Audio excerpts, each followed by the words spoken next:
Namato Ratana Tayasa. May I pay homage to Triple Gem, the Buddha, Dhamma and the Sangha. My respect goes to my parents and my teachers. Hello and good evening. So today is Tuesday the 4th of August 2020. And this is Ajahn Sujan from Warapanya Meditation Center, Aberdeen, Scotland. So as usual, I'm here with you all. Hi everyone, Manish, Shake, Margaret, Karina, and everyone. So we have a very sad news in Aberdeen that coronavirus is spreading, and we have heard that around 27 has been confirmed. So this outbreak again in Aberdeen. So whoever is in the city needs to be very careful and stay safe.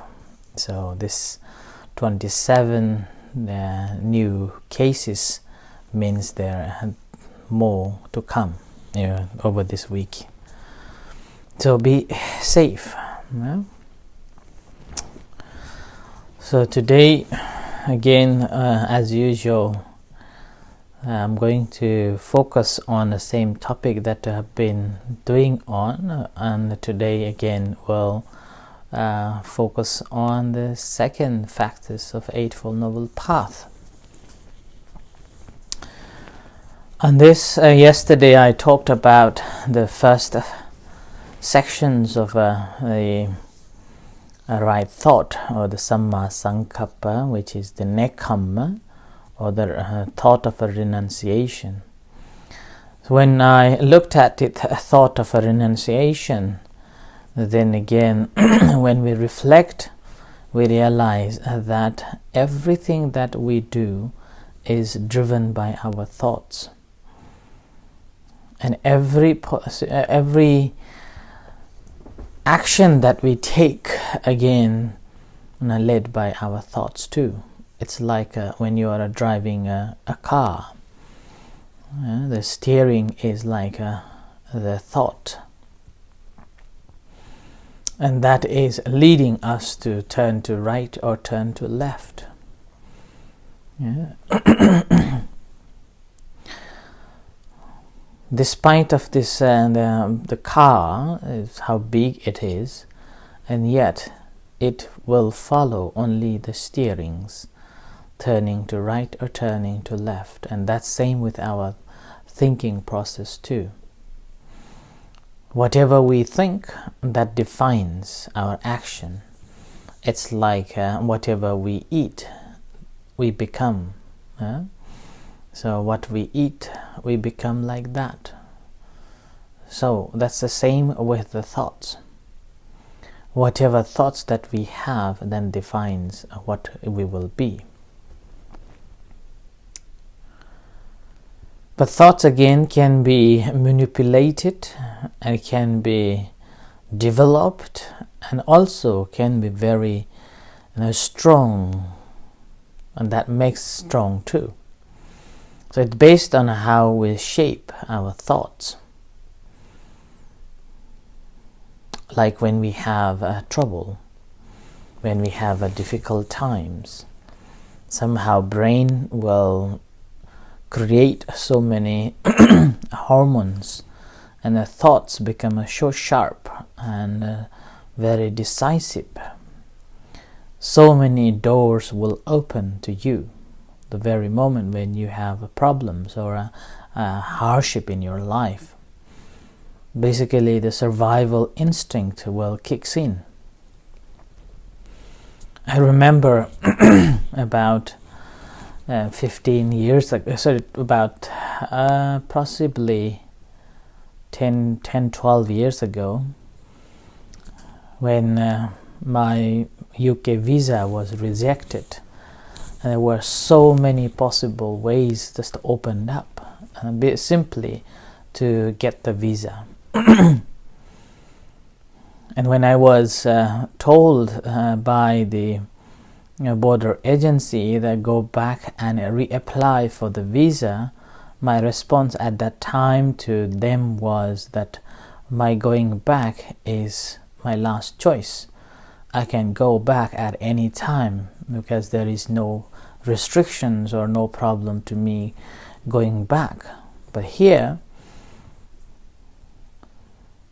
I can work and I can try as much as the needed, and despite of my hard work, and if I do not get the visa, then obviously the last choice is always open for me. So with that thought, when I got rejected, somehow from somewhere brain was just working so sharp and trying to find the solutions from different ways, contacting the people, writing the letters, planning ahead, and every bit of a moment becomes so important. And that's same with our life too. When we have a purpose in our lives, basically we will put all the efforts and our thoughts will be so narrowed and so focused on that particular tasks, and with that the whole world just opens up towards this solving the problem. And that's again driven by the thoughts. In the Devata Sangyukta, in Sangyukta Nikaya, one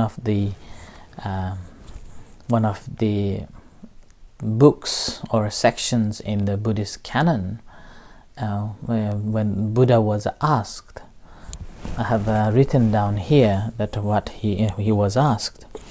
He was asked that what is the world led by? What makes the world struggle? And what power are all things subject to?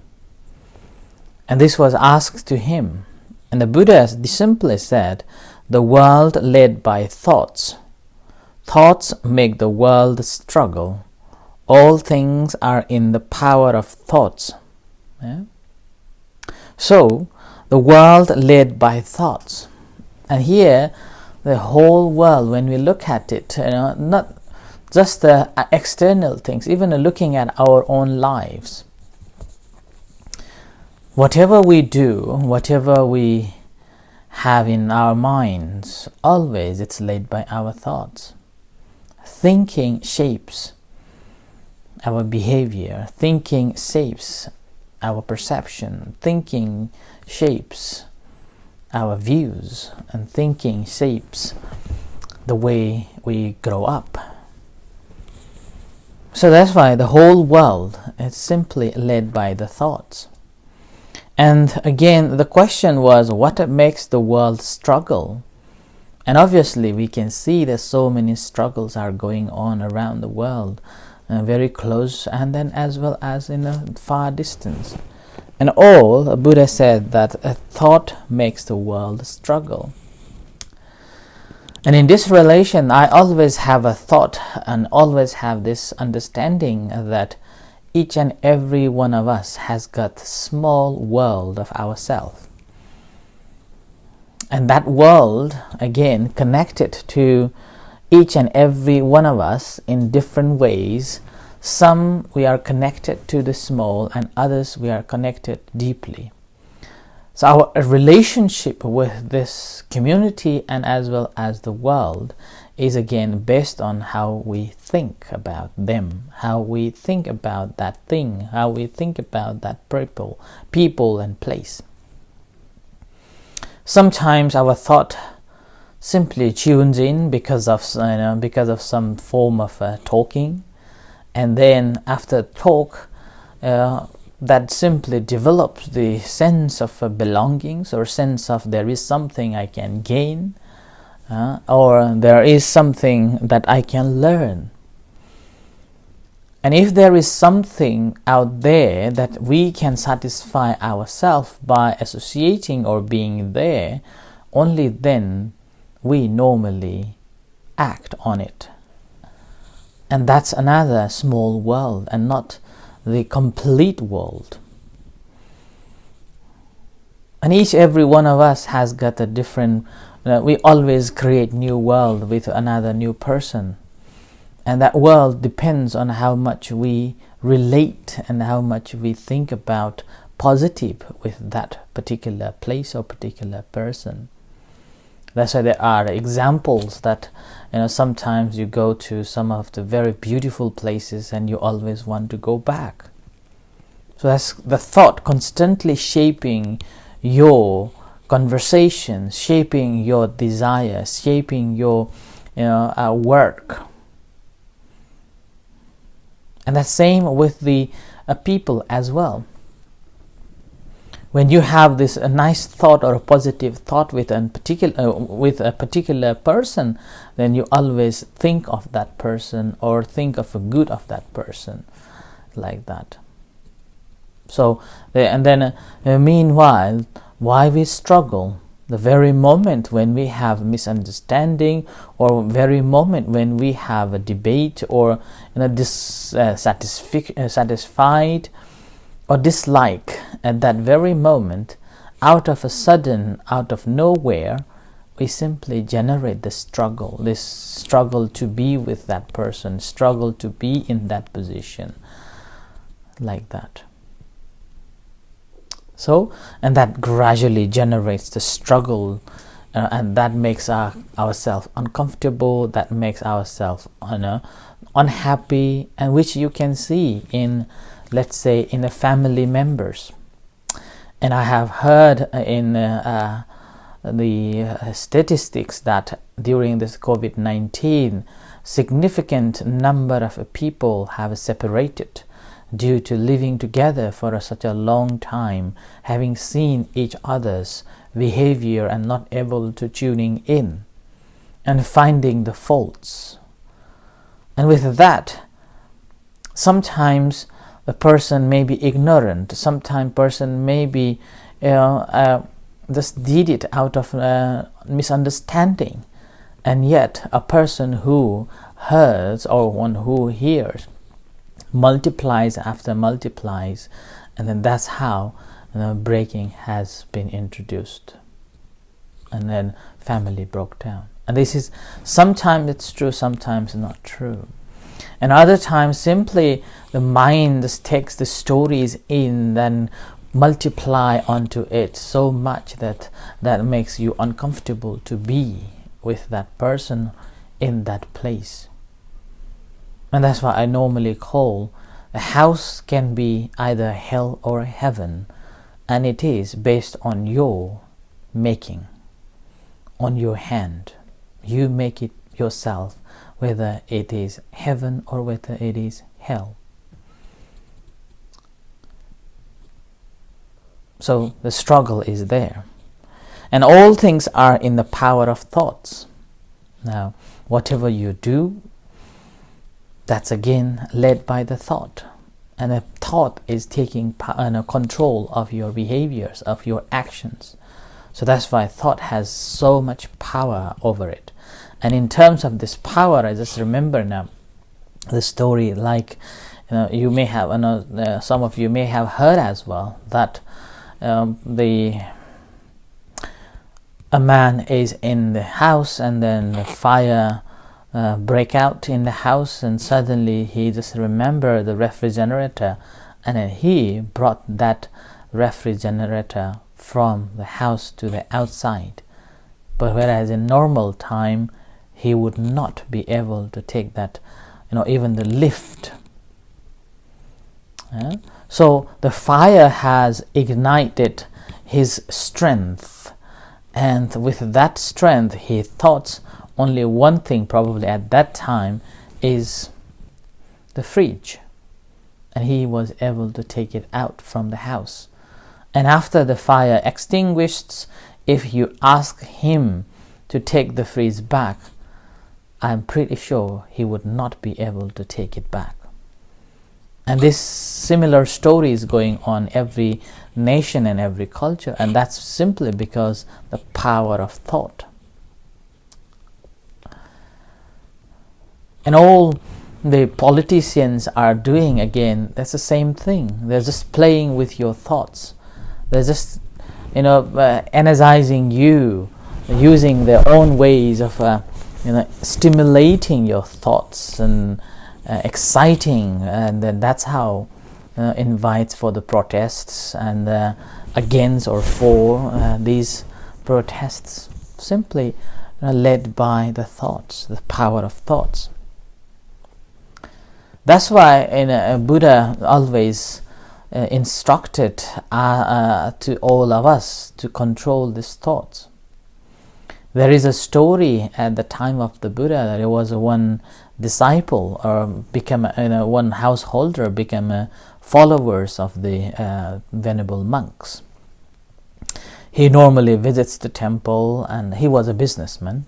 He normally support the temple, and he visits the temple and offer the danas and supporting all the requisites and whatever needed. And he even told the monks that should you need any, I am very happy to support you, just tell me. And with that, Venerable monks were just, when whatever needed or a wish list in the center, in a temple, they will just approach to this businessman and then got it. And as days passed, his faith grown so much.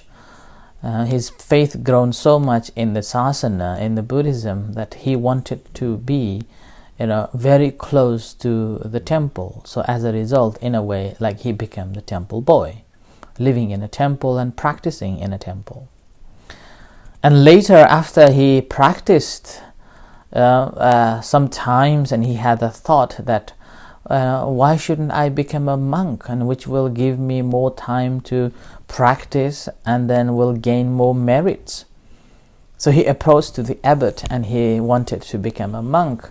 And a monk, having known him for such a long time, and he was a pious devotee, supporting the temple, supporting the monks, and had a great faith to practice and learn.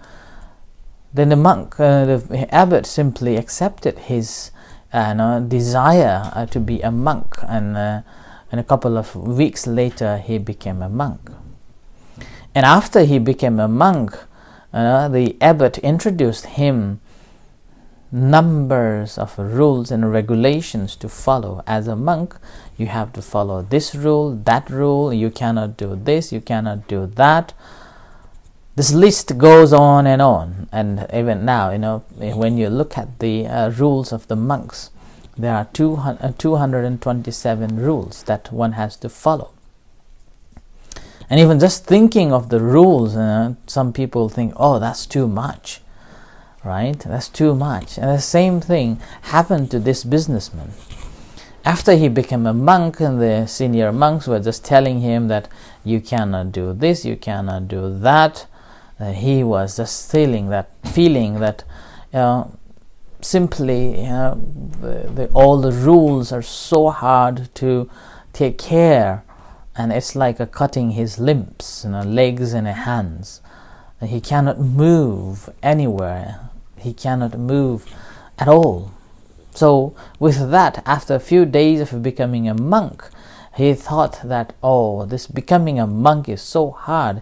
You even can't move to anywhere. You cannot do anything. It's so tight, so difficult. Rather, I should become a householder, which is more freedom, and I can come to the temple whenever I like, and I can offer the dana, I can support the monks, I can support the temple. In the meantime, whenever I have time, I can come and practice meditation or learn Buddhism like that. So having thought that, he wanted to give up as a monkhood. And somehow on that day, Buddha just sat down and meditated early morning, which is his monks, which is the Buddha's daily routine. He normally meditated early morning and then look for someone who is ready to be enlightened. And on that morning, Buddha saw him in his vision. So Buddha simply went to him and asked, how are you doing, and so on. The conversation goes on, and then this businessman simply said that being a monk is so difficult and it's so hard, and I am not thinking of staying so long. And the Buddha asked, why do you think it's so hard? And he said that, there are so many rules to take care of, and I cannot take care of that. At that moment, Buddha, he knows how to deal with the people. It's called he knows how to teach people. That's why we have a Sattva Deva Manusana. So he is the teacher of gods and humans, because he knows the techniques. And he simply said, forget about all the rules, forget about all the regulations, all the vinayas. Can you do one thing? And then the Buddha and when the monk said that, why not, just one thing, I'm happy to do that. And the Buddha said, okay, then take care of your thoughts. And then this businessman said, is that all? And the Buddha said, yes, that's all. Forget about everything, just watch your thought. Take care of your thought. And with that, as he went on with happy and joy, taking this instruction from the Buddha, and he was simply taking care of his own thoughts. And as he was taking care of his own thoughts and knowing about his thoughts, mindful of his thoughts, the story goes on saying that at the end he became an arahant. So that's why thought can be very, very harmful, and as well as can be very fruitful. It's based on where and how we understand and channels it. There are quite a number of psychiatrists also have done some research on this thought process and how the thought has a power too. In particular, there is a one called J.A. Hatfield's, a psychiatrist from England. He did a research on how the thought can influence people's power and strength, and in that meanwhile he was studying that how the external influence can change their thought process, and that affects to the physical body. So he invited the three boxers and gave them 3 different questions, and meanwhile pressing this dynamometers. At that time, the first test was that without giving any instructions, just press it. At that time, 3 of them were able to press it so hard. There is a saying that's over 100 pounds, right? And then the second time he hypnotized by saying that you are bad. So he was constantly telling him before he pressed the button, saying that you are bad, you're ugly, you have no power. So he basically repeated same thing for some times, and then at the end he was asked to press. So he was signaled to press. And when he was signaled to press, he was able to press this dynamo only about 60 pounds, just over 60 pounds. Okay? And then the third test was that he simply praised him, that how handsome he was and how powerful he was and how good he was in boxing, and it's like a Superman. You have done so much good and you have impressed so many people, and then like that. And after certain period of praising and giving a good positive things, and he was told signaled to press the dynamo, and then the result was phenomenal. Now, the result says that about 160 pounds was able to press it. So that demonstrates the power of thoughts, and then the people's influence on creating the powers.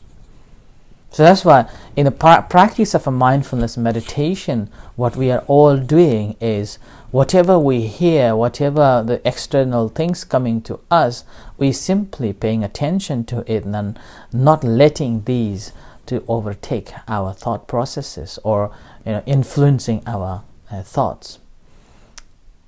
And again, it's not like in election, in American election or even a British election, we were told that the Russians are influencing like that to change the manipulation. So that's the same with our thoughts too. So practice of a meditation is simply shielding us, protecting us from invasion.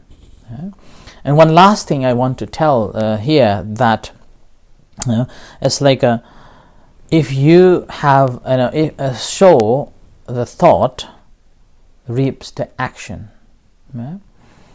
So thought creates the action, action creates the habit, habit creates the character, and a character creates the destiny.